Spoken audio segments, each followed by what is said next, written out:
bueno, algunos de los grupos he visto. Uno es que, por ejemplo, la comparación, algunos han omitido el tema de comentar las características de los diodos que se utilizan para radiofrecuencia, que los diodos que se utilizan para radiofrecuencia son diodos Schottky, diodo PIN, diodos varicaps o varactores, no sé si conocen, son muy utilizados. Sí, Eh, profe, ese creo que fue nuestro caso. Nosotros recién le acabamos de enviar el mail con la última perfecto, versión. Agregamos ese perfecto, tema. ¿Lo recibió? perfecto. Perfecto. Sí, sí, sí. Eh, los diodos varicaps o varactores son diodos que son muy utilizados en radiofrecuencia, son diodos que vos le cambias la tensión de polarización que le aplicás entre ánodo y cátodo y te varía la capacidad, tienen como una capacidad interna. Entonces, eso te permite a vos tenés un oscilador, vos le pones un circuito resonante LC, eso ya vamos a ver ahora, vamos a empezar el tema de lo que son los osciladores de radiofrecuencia.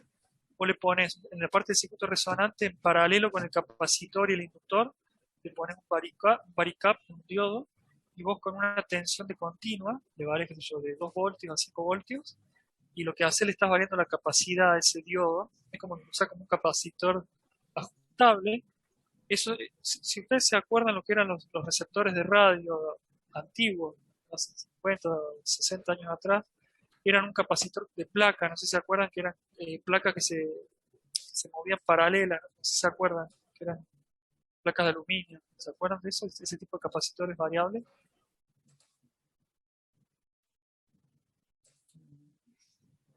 ¿Escuchan bien ahí? Sí, profe.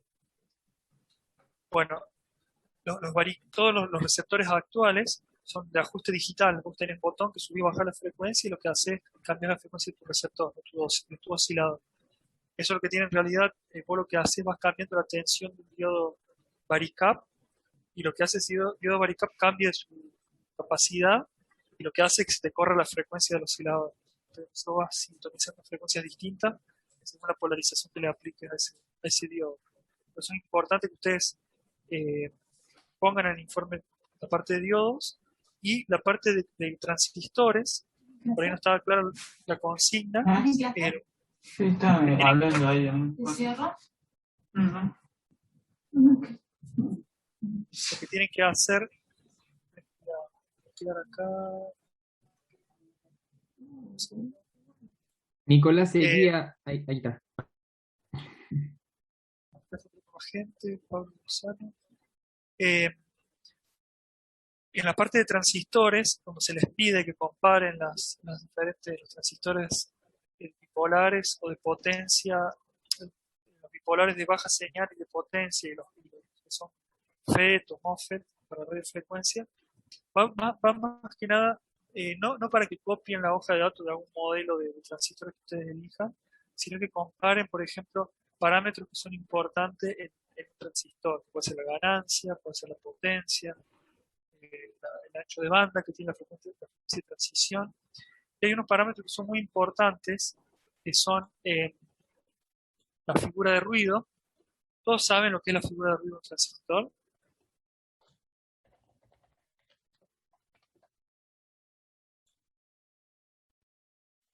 Todos saben lo que es la figura de ruido de un transistor.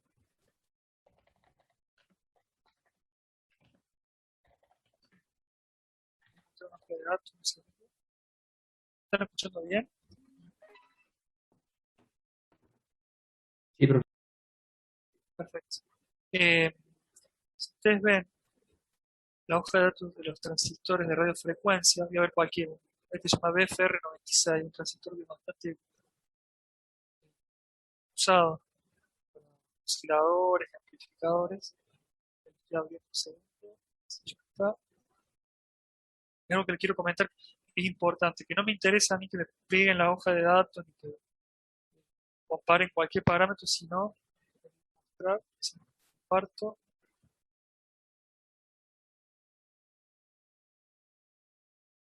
están viendo el PDF ahí del BFR96. Sí, profe. Fíjense que este es un transistor, bueno, acá está bien claro el tema de los encapsulados para radiofrecuencia, que los terminales son diferentes, están bien distanciados para reducir capacidades parásitas entre terminales. Bueno, fíjense que un transistor de banda ancha y un transistor de baja potencia. Ustedes fíjense acá puede manejar hasta 100 miliamperes y hay, bueno, las tensiones hasta 15 voltios en tensión colector emisor. Se utiliza para etapas de baja potencia, de potencia media, se utiliza como preamplificador. Y la característica principal, bueno, que tiene la frecuencia de transición, que yo les decía, cuando la frecuencia, ya la ganancia es unitaria, no tiene ya amplificación, es de 5 GHz, una frecuencia bastante alta, ¿no? Esto me permite trabajar hasta 1 GB, hasta un 2 GHz sin ningún problema, tiene bastante ganancia. Y lo que se ve claramente es que para poder lograr estas frecuencias tan altas de funcionamiento, está totalmente vinculado con una baja capacidad de colector base, que es lo que me termina influyendo a mí en la capacidad de Miller, que es lo que me termina a mí produciendo realimentación de colector y base. Van a ver que todos los transistores para radiofrecuencia tienen que tener una capacidad de colector y base bien chica, y esto es lo que termina encareciendo bastante los transistores de radiofrecuencia. La tecnología que utilizan para poder lograr estas capacidades tan bajas hace que sean transistores, que los precios sean bastante elevados. Y un parámetro que es muy importante para los transistores de radiofrecuencia, principalmente para los transistores de baja potencia, para de baja potencia como en este caso, es la figura de ruido. ¿Claro? La figura de ruido tiene que ser baja. Todo está claro bien que es la figura de ruido de un transistor. ¿Me puede responder a alguien qué representa la figura de ruido? ¿Por qué es importante? No lo recuerdo, profe. ¿Alguna respuesta? Es una determinación de la relación señal-ruido del amplificador, del transistor en este caso. O sea, ¿cuánto varía la señal en base a cuánto ruido tenga, digamos, sería? ¿No se escucha, profesor? Ah, sí, a ver. ¿Me escuchan ahí? Sí, profe, sí. La figura de ruido es un parámetro propio del elemento amplificador, del elemento activo, que sería el transistor en este caso, que me dice cuánto ruido va a introducir el transistor cuando yo lo utilice como amplificador. ¿Claro? Es un parámetro propio del dispositivo. Si ustedes se fijan, la figura de ruido van a ver que está totalmente vinculado con la frecuencia. Porque yo me voy más arriba en frecuencia, fíjense, si yo utilizo este transistor que se llama BFR96, un transistor muy utilizado. Si yo lo utilizo un amplificador amplificando señales de 500 MHz, la figura de ruido que va a tener ese transistor es de 3,3 decibeles. Y si yo lo diseño, lo trabajo para que amplifique señales de 800 MHz, que es una frecuencia más alta, fíjense, está 0,7 dB más arriba, 4 dB de figura de ruido. Cuanto más grande es la figura de ruido, quiere decir que el transistor me va a meter más ruido a la señal amplificada. ¿Está claro? Entonces van a ver en la hoja de datos de los transistores que un parámetro que está siempre en los transistores que son de baja señal, de baja potencia, es la figura de ruido. Es un parámetro clave. ¿Claro? ¿Por qué?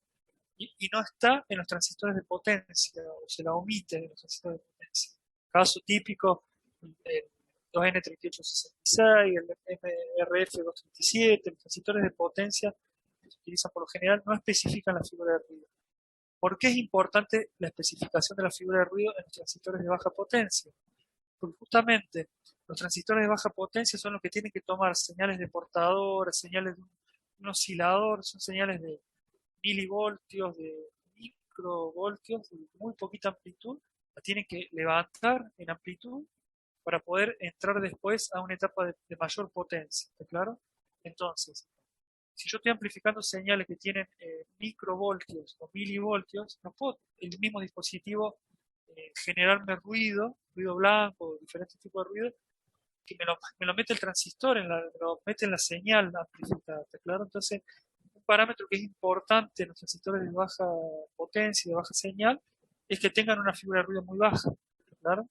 Ahora, a los transistores de potencia, que ya es otra historia, estamos hablando de ya la señal de entrada que tienen en 500 milivoltios, 1 voltio, 2 voltios, 5 voltios, son señales grandes ya que tienen en la base o en la compuerta, en la gate.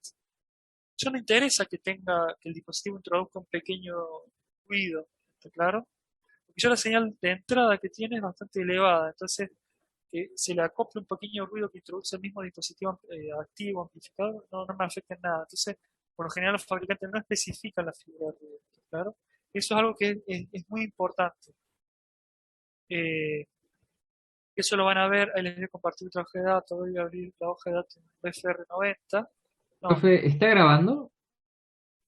no, a ver, voy a poner grabado. Eh, Acá está, grabamos. Bien, ahí se corta el audio. Se escucha. Perfecto. Bueno, bueno, lo que le estaba comentando es, para resumir, que un parámetro que es muy importante en los transistores de baja señal o de baja potencia es la figura de ruido, y que en los transistores de potencia, fíjense que este no es un transistor de mucha potencia. La hoja de datos del 2N3866, que es el que utilizan por lo general ustedes cuando si tuviéramos clases presenciales, arman un amplificador como último trabajo práctico de la materia, y una potencia de salida máxima de 1 vatio. ¿Claro? La corriente que maneja es de, fíjense, la corriente, la IC máxima que maneja es de 400 mA. Y fíjense que acá, no, a ver si está los parámetros, no está especificado parámetros de figura de ruido. Claro, no es un parámetro que se le especifica. ¿Qué es lo que me especifica a mí, fabricante, cuando es un transistor de potencia? Y bueno, la ganancia, eh, por lo general la ganancia, potencia y la eficiencia o el rendimiento que tiene. Claro, esos son los parámetros principales que me especifica el fabricante. Fíjense que en ningún lugar dice figura de ruido, cuántos decibeles de ruido introduce el dispositivo, no está especificado ese parámetro, ¿está claro? La frecuencia de transición por lo general de los transistores de potencia es más chica. Acá no estamos hablando de 8 GB, de 5 GB, estamos hablando de 500 MHz para el 2N3866 y de 800 MHz para el 2N3866A. La frecuencia de transición, que ya les comenté recién, que es la frecuencia máxima que puede llegar con ganancia unitaria, cuando ya no tiene amplificación. Una señal de entrada y yo tengo una señal de salida que tiene la misma amplitud. Los fabricantes de los transistores de radiofrecuencia, la mayoría de las veces, más cuando son de potencia, te especifican el circuito de testeo que se utiliza para sacar los parámetros del dispositivo, los parámetros S, los parámetros de admitancia, de impedancia, de ganancia, y le llama Device Under Test, este DAT que está acá, quiere decir dispositivo bajo testeo. Y van a ver que siempre en lo que se enfoca en la hoja de datos de los transistores de potencia es cuál es la potencia máxima que puedo sacar.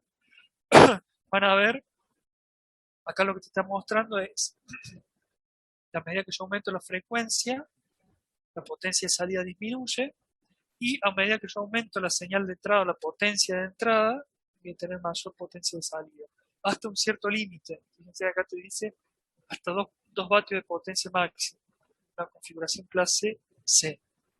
¿Claro? Entonces van a ver que siempre cuando uno compra un transistor de potencia de radiofrecuencia, lo que busca es que tenga la máxima ganancia posible y las máximas amplitudes, o la máxima potencia de la salida de señal. Eso es lo que uno busca en un transistor de potencia. No interesa tanto que sea de bajo ruido.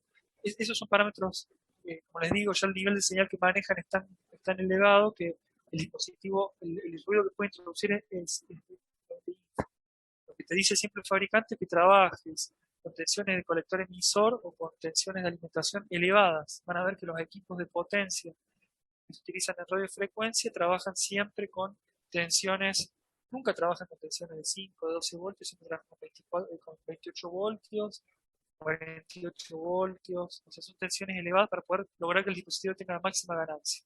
Hay curvas que te muestran si yo trabajara con tensiones más bajas, cómo baja la ganancia que tiene este dispositivo. Acá creo que está, fíjense. Yo acá le pongo potencia de entrada. Yo digo, che, mira, yo tengo, esto es lo que le sirve a usted para dimensionar. ¿Me escuchan bien ahí, no? Sí, profe. Sí, profe. Yo creo que digo, es, por ejemplo, voy a hacer un amplificador a los 175 MHz de frecuencia, ¿está claro? Yo tengo, si yo quiero que a la salida tenga 1 vatio de Claro, estoy en esta es la potencia de salida del eje Y, vatio. Quiere decir que tengo que alimentar al menos, si yo alimento con 20 voltios, necesito 40 milivatios de señal de entrada, de potencia de entrada. ¿Está claro? Si yo no tengo a la entrada de este transistor de potencia 40 milivatios alimentando con 20 voltios, ¿qué es lo que tengo que hacer? Una estrategia es subir la tensión de alimentación, modificar el amplificador con darle mayor tensión. Muchas veces no lo puedo hacer. Entonces lo que hago es tratar de excitar con potencias mayores de entrada. ¿Cómo logro yo tener mayores potencias de entrada en un amplificador de potencia? Una etapa preamplificadora. Poner una etapa preamplificadora, ¿está claro? Lo que hago en vez de excitar a la etapa de salida de 40 milivatios, me voy a ir voy a poner una etapa preamplificadora que me dé una potencia mayor a la entrada de este transistor, de este amplificador de salida, ¿está claro? Eso es lo que se hace realmente. Y en ese caso, fíjense, muchas veces ya se puede trabajar con tensiones más bajas y no hace falta trabajar con tensiones tan elevadas, que complejizan la fuente de alimentación, bueno, tiene otros temas asociados. Van a ver algo que es importante también, que viéramos en clase hoy. Bueno, está claro, voy a compartir de vuelta la otra hoja de datos que la tenía antes, que es la del BFR90. En este caso no se analiza tanto, el fabricante no hace tanto hincapié. ¿Ven la hoja de datos ahí del BFR90? Sí, se ve. Perfecto. Lo que busca más que nada es que trabaje con una frecuencia bastante elevada y que la figura de ruido, esto es lo importante, fíjense las features, las características que te da el fabricante para que vos lo compres, y que tenga, bueno, una alta ganancia, pero esto es lo más importante. Fíjense, el que veíamos recién, el BFR96 tenía 4 decibeles de figura de ruido, alrededor de los 500 MHz. Este tiene 2,4 decibeles de ruido, muchísimo mejor, ¿está claro? Entonces, si yo tuviera que hacer una cadena amplificadora, esto lo van a tener que hacer ustedes para el último práctico. Si no volvemos a la presencialidad, lo van a tener que simular solamente y no van a implementarlo. Si lo quieren implementar, lo pueden hacer. Que es hacer un amplificador que tenga van a tener que hacer 3 etapas, ¿no? Recién vimos que el BFR96 tenía 4 decibeles de figura de ruido y este tiene 2,4 decibeles de figura de ruido. ¿Cuál pondrían ustedes? Yo tengo que hacer 3 etapas amplificadoras, donde la salida con un transistor de potencia y en las 2 primeras etapas tengo que decidir entre usar el BFR90 y el BFR96. ¿Cuál pondrían ustedes como primera etapa, como amplificador de baja señal? El de menor figura. Menos ruido tenga. Sí, lo vimos en el Menos sistema ruido de meta. comunicación, mejor ponerle menor figura de ruido al principio. Exacto, sería el BFR90. Tiene una figura de ruido de 2,4 dB. Después pondré una etapa preamplificadora, que puede ser el BFR96, que tiene 4 decibeles de figura de ruido, y después pone un 2N3866 o otro de potencia que el fabricante ni te especifica ese parámetro. No es algo trascendente, porque ya la señal tiene mucha amplitud. Otra cosa que es importante. Entonces, bueno, lo que buscaba el trabajo, que no está bien claro en el enunciado, es la comparación de los transistores, que al final ustedes pongan como conclusión, analizando las diferentes tecnologías y que vemos que hay transistores de baja señal y de potencia, vemos que hay parámetros que son que está especificado en la primera hoja de datos del fabricante, que dice figura de ruido y alta ganancia, alto producto de ganancia entre bandas, es clave para los transistores de baja señal y para los transistores de potencia de salida, y te especifica esto, y lo que más te especifica es cómo lográs vos tener mayor potencia de salida. Lo que buscan es que tengas mayor ganancia y mayor manejo de potencia, y lo que vos buscás en un transistor de potencia. Eso era un poco lo que buscaban las conclusiones de la comparación de los transistores. Y bueno, el tema de que en los transistores bipolares tienen ciertas capacidades parásitas entre el colector y base, que es lo que hace que reduzca un poco el ancho de banda, y los MOSFET bueno, tienen ciertas ventajas para manejar mayores potencias. Más que nada eso, la idea es que no pongan toda la hoja de datos y que hagan extractos, sino que ustedes se fijen cuáles son los parámetros que especifica el fabricante como muy importantes, ¿no? Y lo que quiero que quede bien claro es, bueno, acá está bien claro, también se ve que la figura de ruido, como les dije antes, es función de la frecuencia. Yo tengo una frecuencia de 500 MHz y tengo una fibra de ruido baja, y si yo me doy una frecuencia más alta, esa fibra de ruido sube. La fibra de ruido va aumentando a medida que yo trabajo con frecuencias más altas. ¿Sí? Y van a ver que los fabricantes especifican los parámetros que ustedes, parámetros S, que se les pedía en el informe, que ustedes comenten qué significan parámetros S1, S2, S2. Van a ver que los fabricantes lo especifican de diferentes formas. Van a ver que en las hojas de datos van a tener esta representación, o sea, el mismo dispositivo, el mismo componente, el 2N3866.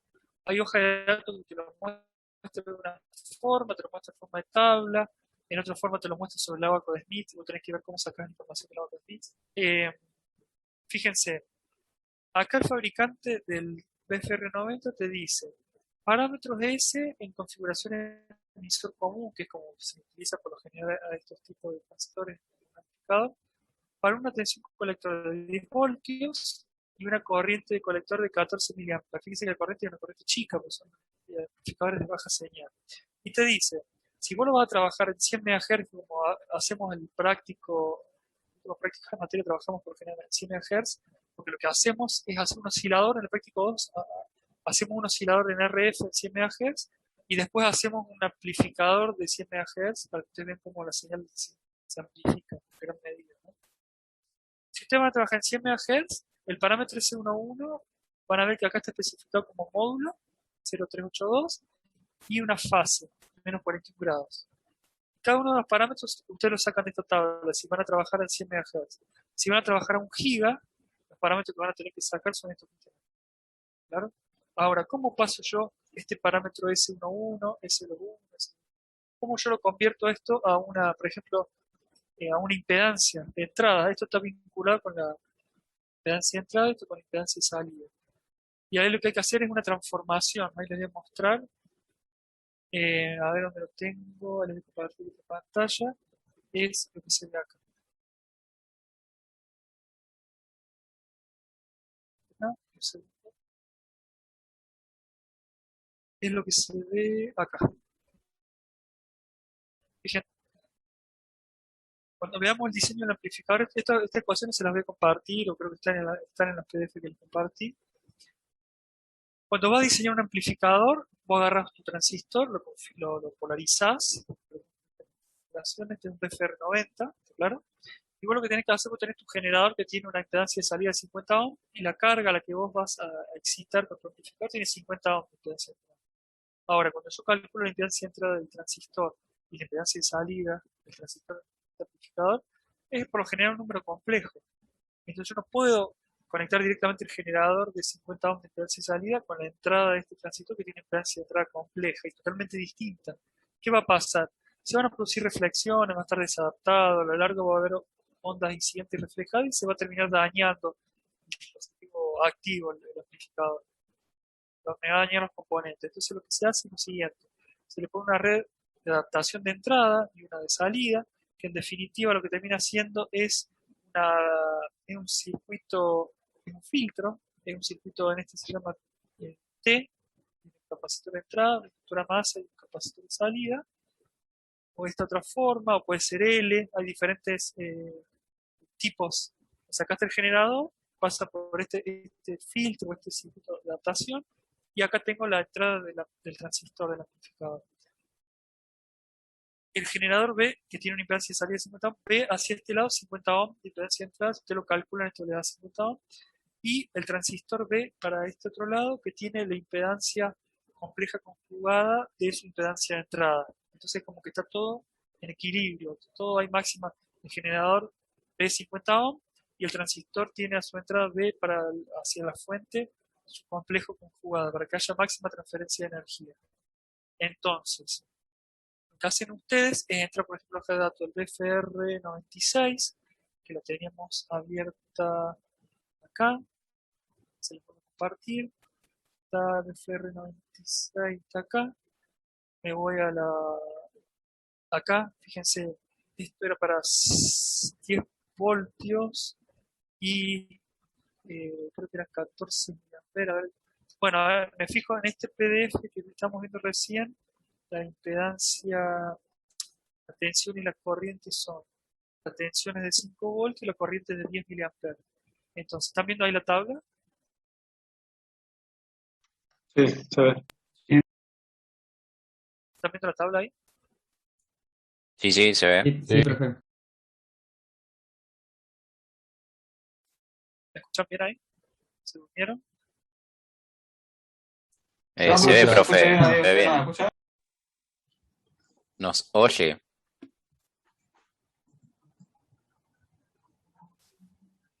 ¿Me están escuchando bien ahí? Sí, sí, ok. Profe, ¿no nos escucha? Lo oímos. Sí, o sea, Hola, ¿me a ver, escuchan? profe, Sí, lo escuchamos, pero ¿usted no todo nos ok. escucha a nosotros?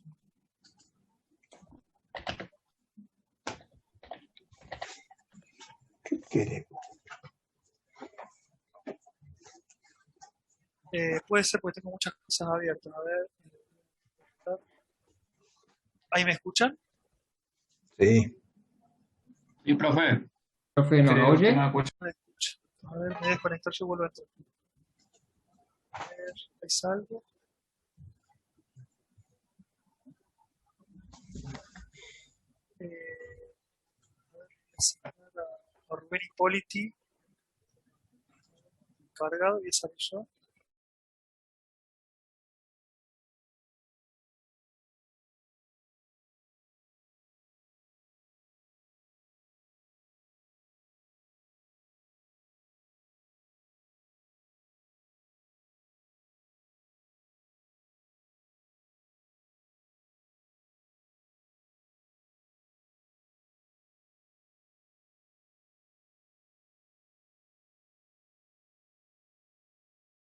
Ahí me escuchan mejor. ¿Me escuchan bien? sí. Profe, ¿usted ¿Usted nos oye, profesor? Sí, ahí lo escucho perfecto. Les estaba comentando que si yo me fijo en ese paper, en ese trabajo, dice que usan una tensión colector emisor 5 voltios y una corriente de 10 miliamperes. Entonces, si trabaja a 100 MHz, voy a sacar estos parámetros que están acá. Entonces, el S11 es 0,538 en magnitud, módulo, y menos 92, no sé si era este valor, me fijo, ahí lo voy a compartir de vuelta el PDF.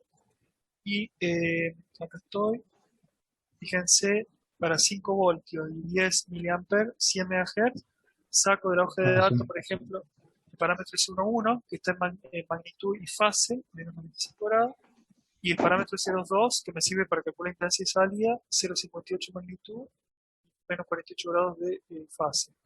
Entonces, lo que se hace, se aplica esta ecuación, está acá, que me permite también calcular la impedancia de entrada. La impedancia de entrada se calcula como 1 más el parámetro S11 sobre 1 menos el parámetro S11 multiplicado por la impedancia de salida característica. Por ejemplo, si la carga es de 50 ohms, se pone 50 ohms acá, se reemplaza esto es son números complejos, esto hay que pasarlo a magnitud y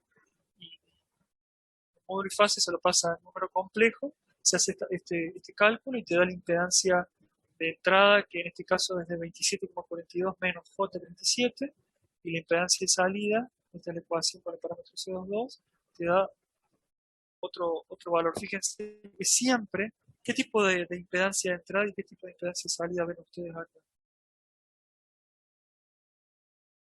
Respecto a si es compleja y es inductiva o capacitiva. Capacitiva. Capacitiva es negativa, siempre está debajo del eje, por lo general está en el semiplano inferior del abaco de Smith. Que siempre tenés capacidades de entrada y de salida en el transistor, ¿claro? Depende de la frecuencia, pero en general son capacitivas. Entonces, de esta forma ustedes pueden determinar, en vez de fabricante decir que tiene la impedancia de entrada de tal, como no lo puede especificar, como tiene que definirlo para diferentes frecuencias, para diferentes corrientes o tensiones, te pone en un tipo de hoja de datos, te pone la tabla, yo les mostré recién, que sería este caso, claro, para una impedancia de salida de 50 ohms, tenés para diferentes tensiones, fíjense, tensión por ejemplo son 5 voltios, 10 voltios, y ahí tenés hoja de datos con muchos más valores, según la corriente que vos vas a tener circulando por el colector, según la frecuencia en la que vas a hacer trabajar a ese transistor, sacás los parámetros S, te interesa, el S11 y el S22 te sirven para sacar impedancia de entrada y salida, y con eso vos podés armar, calcular la red de adaptación de impedancia. Eso ya lo vamos a aprender a hacer en el segundo práctico que vamos a hacer, que es adaptación de impedancia. Lo importante que yo quiero mostrar es esto, que tenés hoja de datos de esta forma, o tenés hojas de datos de esta otra forma. El fabricante te lo especifica a los parámetros, por ejemplo, el S11 y el S22, a ver dónde están, te lo especifica, bueno, acá, este sería, este es el parámetro, bueno, acá fíjense, te lo especifica como impedancia de entrada e impedancia de salida. Claro, esto es para el 2N3866, el fabricante directamente te da la impedancia. Dice, mira, la impedancia de entrada para 200 MHz, te mueven el abaco de Smith, claro. Han podido avanzar sobre el abaco de Smith, han visto cómo son los círculos de resistencia constante, de reactancia capacitiva constante, ¿eso lo han visto? ¿Lo han visto mediante enlace mínimamente? Sí, profe. Entonces acá, Sí, por profe. ejemplo, será, qué sé yo, este punto está sobre la parte resistiva, qué sé yo, será 2,5 menos J, porque está en la parte inferior, menos J02. Lo tienen que multiplicar, por ejemplo, si están trabajando con impedancia de 50 ohms, lo multiplica por 50 y eso le va a darle la impedancia compleja que representa la impedancia de entrada, que representa la impedancia de entrada de ese transistor. Y lo mismo con impedancia de salida, ¿está claro? Fíjense, acá te da el parámetro S11 y el S22 te lo representa también sobre el abaco de Smith. Te da las dos formas, pero siempre te lo especifica para una tensión y una corriente determinada en este caso. Si vos decís, no, yo mi amplificador lo voy a trabajar con 12 voltios y con 10 mA de corriente por colector, bueno, lo tenés que ingeniar para extrapolar, o muchas veces te dan varias de estos abacos con diferentes curvas para que vos puedas moverte y sacar los datos. Profe, ahí en ese gráfico, Sí, no, en ese gráfico del S12, justo ahí el 300 no está marcando la zona de reactancia cero, ¿no? y O acá en está este cerca. S2, No, en el que estábamos antes. en este, a ver, El de la 11. la figura 11. Ah, acá de este lado, sí. Este es el parámetro S12 versus frecuencia. ¿Qué es el parámetro S12?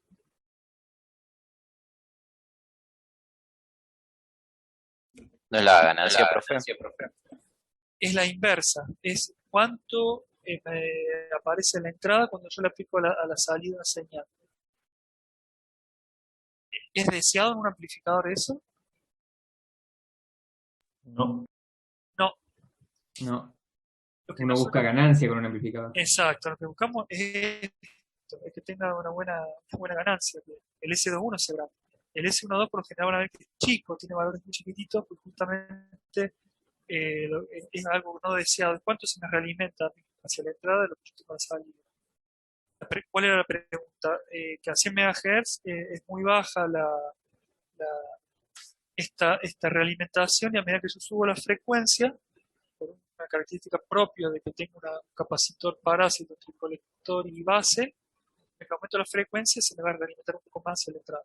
Así que tiene un poquito más de ganancia inversa, ¿se entiende? ¿Se Sí, entiende eso? profe. Sí, profe. Perfecto. Lo que yo quería llegar es, estos parámetros los pueden sacar de tablas o de estas gráficas de abaco de Smith, los pueden sacar de la hoja de datos del transistor que vayan a usar, lo pueden sacar del mismo simulador. Si ustedes usan ADS o AWR, ustedes ponen el transistor como en este caso, agarran el AWR o el ADS, lo arman estos ADS, ponen el transistor, ustedes pueden pedirle al simulador que les muestre cuál es el parámetro S11, S22 para la frecuencia que ustedes quieran. ¿Está claro? Como que si yo quiero saber a 120 MHz cuáles son los parámetros S, y el mismo simulador te da esos datos. ¿Está claro? Entonces, por ahí el simulador, creo que acá también, acá dice de la hoja de datos, pero muchas veces lo pueden sacar ustedes del simulador. Creo que acá hay otro caso en el que dijeron vamos a tomarlo del simulador y vos corres una simulación, así dame los parámetros de ese y te los grafica, te da los parámetros. Hay algo que sí, la otra forma es calcularlo manualmente, como hacen por lo general en práctico 2, en práctico 3. Se sacan los valores de la hoja de datos, o los estiman, sacan por interpolación, y después sacan para la instancia de entrada y salida aplicando esta ecuación. Y después hay otra forma, si encuentro ahora, lo tengo acá abierto, que es utilizar, no hay conversores online, yo lo estuve viendo, un conversor para hacer este tipo de adaptaciones, de conversiones, son utilizar Octave, son herramientas matemáticas que te permiten a vos utilizar ecuaciones que ya las tienen precargadas.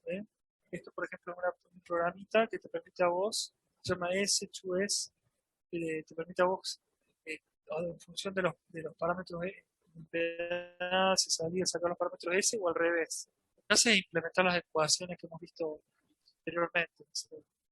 Permite pasar de impedancia a parámetros S o de parámetros S a impedancia. ¿Claro?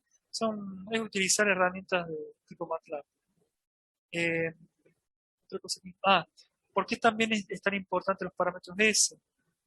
Y es importante, por eso también en práctica 1 se les pide que ustedes expliquen qué son, qué significa cada uno de los parámetros S.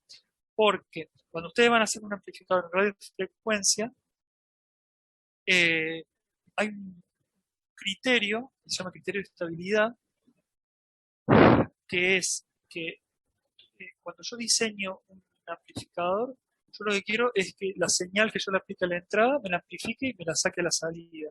Yo lo que trato de evitar en un amplificador es que sea inestable. ¿Qué quiere decir? Yo que busco en un amplificador de RF que sea estable. ¿Qué quiere decir que sea estable o que no sea inestable? Que no oscile. Que no oscile, está claro, que no se cumpla ninguna condición en la entrada o en la salida que produzca que ese transistor, en vez de funcionar como un amplificador, empiece a funcionar como un oscilador. ¿Está claro?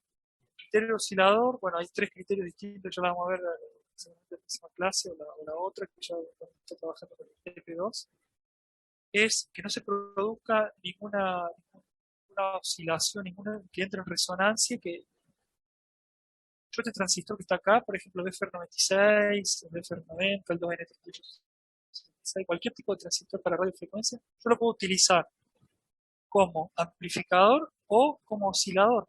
Muchas veces yo no quiero amplificar. Digo, che, mira, yo lo que quiero hacer es hacer un oscilador de 100 MHz. Sería como un generador patrón. ¿Qué es un oscilador? Es un transistor que yo lo configuro de ciertos parámetros de su polarización, no es un amplificador, sino que funcione como un nada, cualquier ruido que hay en el ambiente ya me lo va a oscilar y queda generando una onda senoidal. Claro, es un oscilador de radiofrecuencia. Es un amplificador que yo me lo llevé a trabajar a una zona que es inestable y que deja de funcionar como amplificador para funcionar como oscilador. ¿Claro? ¿Cómo calculo? Y en otros casos yo no quiero, cuando yo necesito diseñar un amplificador, yo no quiero que funcione como oscilador. Entonces lo que tengo que buscar es que ese transistor no funcione en la zona inestable. ¿Cómo calculo yo? Eso no sé si han visto en el teórico, el factor K o de Stern, es un criterio que te permite a vos, en función de los parámetros S, determinar si ese transistor, como vos lo estás por polarizar, va a funcionar en una zona estable o inestable. ¿Han visto algo en el teórico sobre eso?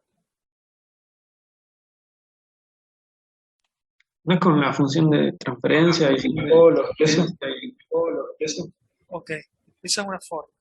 Pero después, trabajando con los parámetros S, usted dice, voy a trabajar con el transistor, lo voy a polarizar, que la tensión colector-emisor trabaje con 10 voltios máximo, que la corriente que va a circular por el colector va a ser de 10 mA y que vaya a trabajar en 100 MHz. Entonces voy a sacar el parámetro S11, el S22, que son los que me sirven para la impedancia de entrada y salida, pero también voy a sacar el parámetro S21 y el S22.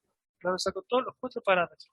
Y con esos 4 parámetros, aplicando esta ecuación que está acá, que se los muestro, ya la vamos a ver, los osciladores, los amplificadores, lo tengo acá, calculado. Con esa ecuación que les voy a mostrar ahora me permite a mí saber si ese amplificador va a funcionar en zona estable o inestable. A ver si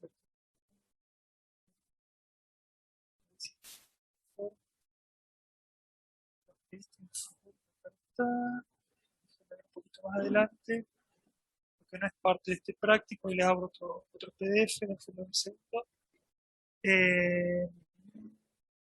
TP1, les comparto, sería el TP2. No sé si ahí ven mi pantalla. Ah, está en otra parte, está es 20, 7, acá estamos. ¿Ven mi pantalla ahí? Sí, profe.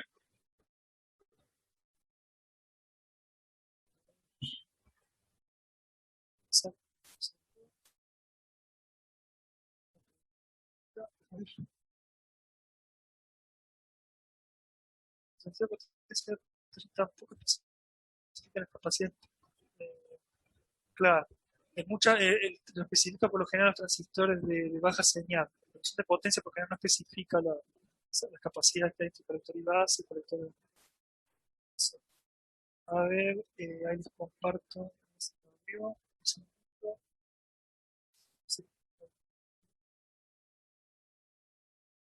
Ahí está, ahí está. Ahí le comparto. Profe, se está escuchando entrecortado. No sé si soy el único. Ahí corto video. No, yo Pues, tampoco lo escucho bien. ahí me escuchan mejor. Sí. ¿Me escuchan mejor Sí, ahí? profe. Perfecto. Fíjense, si ustedes aplican esta ecuación que está acá, se llama factor de estabilidad de Rowlet, un factor K, que se calcula de la siguiente forma: es 1 más D, donde D es el determinante de esta matriz, donde acá están los 4 parámetros de S, 1 más el módulo de ese determinante al cuadrado, menos el módulo de parámetros 1, 1 al cuadrado. Ustedes operan con los 4 parámetros de S, según el valor que les da acá el factor K, si es mayor a 1 o menor a 1, me permite a mí determinar si el circuito va a ser estable o inestable. ¿Está claro? Viendo cómo es este parámetro, cómo les da el valor K. ¿Está claro? Entonces, los parámetros S no solamente sirven para calcular impedancia de entrada y salida y poder adaptar impedancia de entrada y salida para que haya máxima diferencia de energía entre la fuente y la entrada del transistor y la salida del transistor con respecto a la carga, sino que también los otros parámetros de C11 y C21 les sirven para poder calcular el factor K y saber si ese factor K es menor a 1 o es mayor a 1, saber si ese transistor, como está configurado con su polarización, va a funcionar como amplificador o va a empezar a oscilar. ¿Está claro? Si yo quiero que oscile, voy a buscar un factor K determinado para que oscile y buscar los valores de ese parámetro de ese para que entre en esa zona. En general, después se trabaja como regiones, como zonas. A ver si tengo abierto acá algo y les comparto. Esto que está acá, acá lo tengo. Es lo último que les muestro y ya voy a pasar a tomar coloquios. Acá está. Acá está.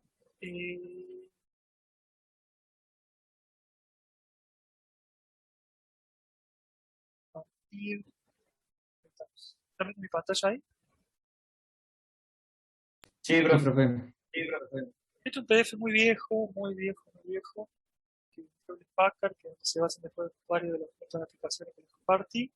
Pero está bueno porque acá te explica bien, entonces lo puedo compartir también la definición de qué son los parámetros de eso, como ustedes ya han visto, la relación con los parámetros. Bueno, acá al final hay un apéndice donde les muestra la vinculación entre los parámetros S, S11, S12, y los parámetros de cómo se calcula la impedancia, la admitancia y los parámetros H. Estos parámetros H es, el H11 es, por ejemplo, si está en el emisor común, será el HIE, el H22 será el HOE, ustedes ya conocen, el H21 es el HFE, de la ganancia, ¿está claro? Y acá está como ustedes con los parámetros S pueden convertir a HFE, por ejemplo, cómo pueden pasar de uno a otro, ¿no? Y acá claramente te dice al comienzo de estas aplicaciones que a frecuencias mayores de 100 MHz, los parámetros H, los parámetros I y los parámetros Z, admitancia e impedancia, se vuelven muy difícil de medir. Es mucho más sencillo medir los parámetros S, los parámetros scattering, los parámetros dispersos. Porque con una configuración muy sencilla, por ahí está como es la implementación, que yo les comenté algo, yo lo vamos a ver cuando, bueno, acá están los acopladores direccionales que les comentaba.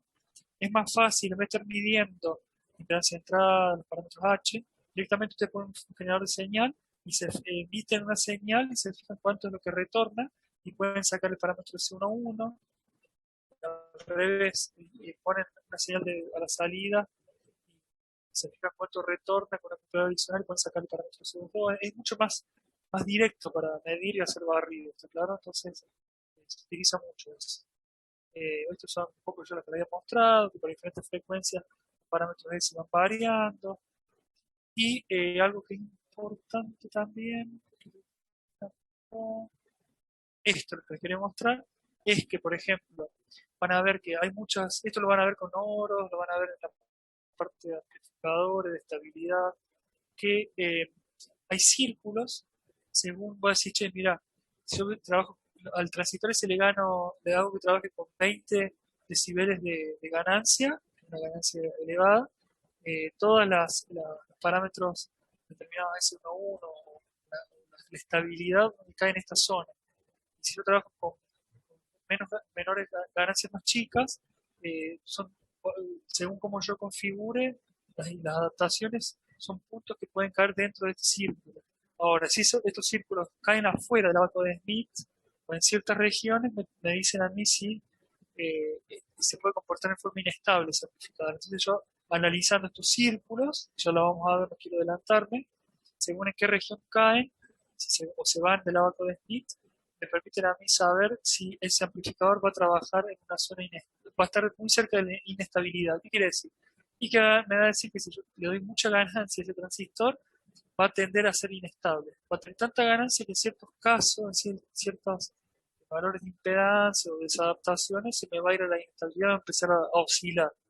Va a dejar de comportarse como un amplificador. No quiero extenderme más, solamente les quería comentar eso, que es importante que quede claro que los parámetros S son muy importantes, que los pueden sacar de las tablas.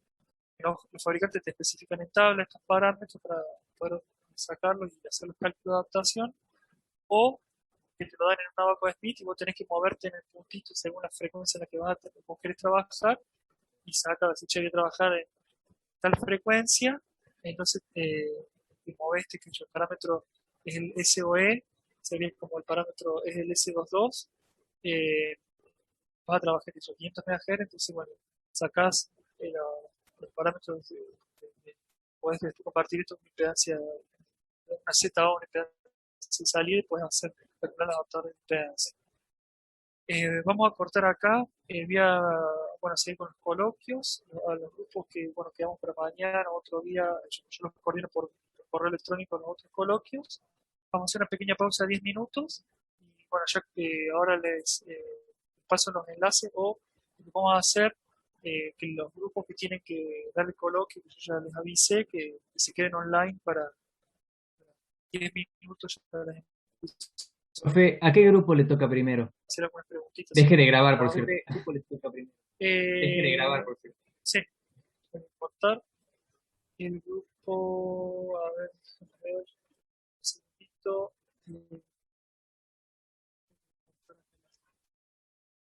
¿Estoy compartiendo pantalla o ya no? Profesor.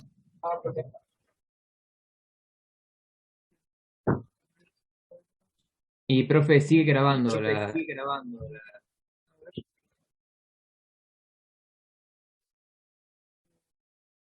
recording. Ahora sí, gracias.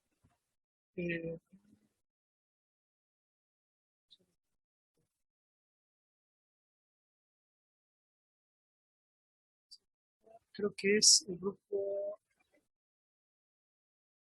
Tengo el grupo.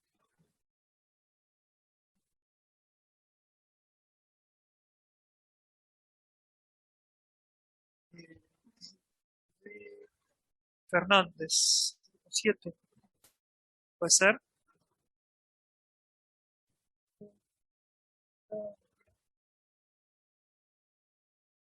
Sí, es el grupo de. El grupo 3 es otro. Alba, Espinosa, Grevién, Otero. Sí, estamos, profe. Sí, estamos, profe. Perfecto. Sí, estamos. Bueno. Lo que yo les confirmé ya para el coloquio, quédense activos ahí y en 10 minutos hacemos el coloquio. Los demás, traten cuanto antes terminar práctico 1, así podemos cuanto antes terminar coloquios y ya arrancar el práctico 2. Estamos avanzando, pero estamos un poco atrasados. Si hay alguna Perfecto, pregunta, gracias, profe. De nada. Chao, profe, nos vemos en la clase que viene. Hasta luego, Buenas noches, gracias. profe, hasta el clase que viene. Chao, profe. Hasta luego, profe. gracias.